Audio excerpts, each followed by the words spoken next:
Good afternoon, everyone. Today, January 27,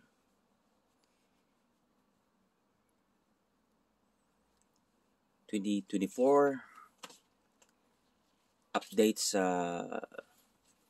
banana natin na namumuso sa gitna ng puno.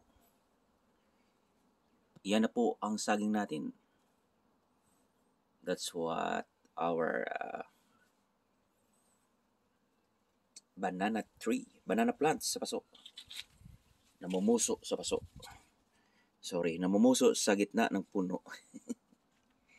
Hello, welcome to my channel, Marks M Talent in Melbourne, Australia. So, update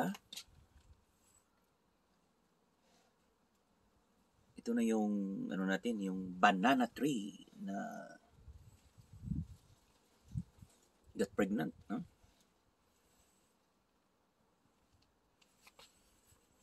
So, day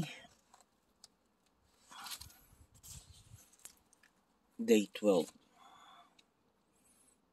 This is the day 12,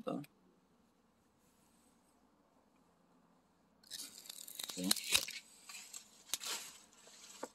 It's our banana namumuso sa gitna ng puno.